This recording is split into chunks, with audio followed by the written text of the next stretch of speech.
Spring had just begun. The trees were beginning to bloom, and the smell of fresh earth clung to the breeze like a promise. In the little town of Marigold Ridge, Easter meant something special: renewal, rebirth, and forgiveness. 10-year-old Ellie Bennett had lost her spark. Once a bright and energetic girl, Ellie had grown quiet since her father, a firefighter, died in the line of duty the year before. She stopped smiling, stopped playing outside, and refused to go near the town's Easter celebration, her father's favorite holiday. Her mother, Caroline, tried everything: therapy, school counselors, art classes. Nothing worked. Ellie just stared out the window most days, clutching a worn photo of her dad and his old canine partner, Valor, a proud German shepherd who had died years earlier. Act 2.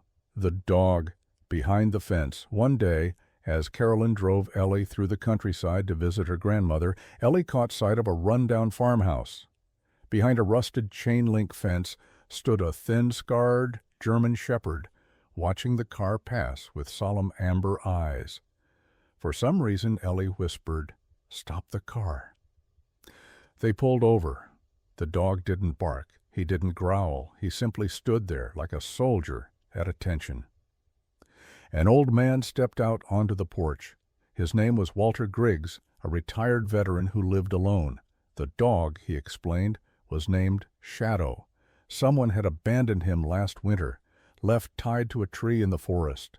Walter had taken him in, but Shadow wouldn't let anyone close, not even him. Ellie stepped toward the fence. Shadow didn't flinch. Their eyes locked, and for the first time in months, something inside Ellie stirred. Act 3. Easter approaches. Over the next few weeks, Ellie begged to visit Shadow. She brought treats, read him stories through the fence, and sat for hours humming songs her dad used to sing. Slowly, the dog began to trust her. One morning, Shadow let her touch his nose. The next week, he let her brush him. By Easter Sunday, Ellie was walking him around the yard with a leash Walter had dug out of the attic. Caroline noticed the change. Ellie's eyes were brighter, her steps lighter. It was as though the heavy fog around her heart had started to lift.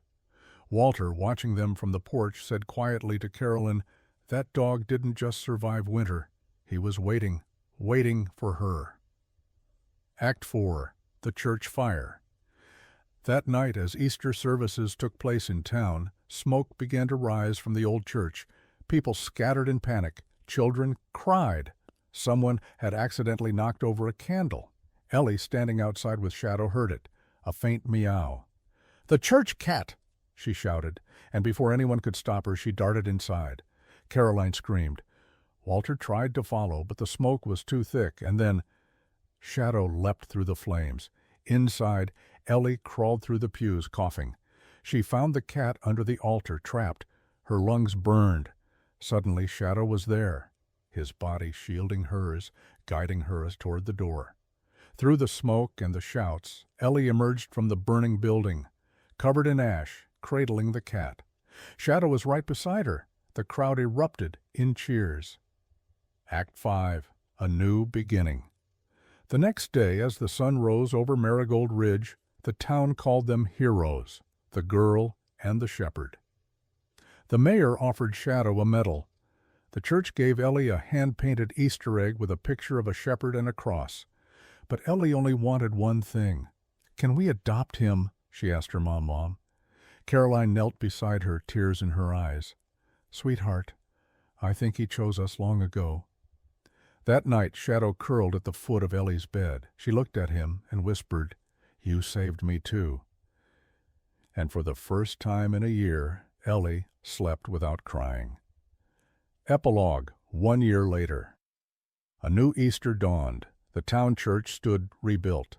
Children ran through the fields, laughing, hunting for eggs. Ellie, now stronger, smiling, walked beside Shadow, a basket in hand. She knelt and placed a painted egg beneath a tree near the church. It read, "To Dad. I found my courage. His name is Shadow."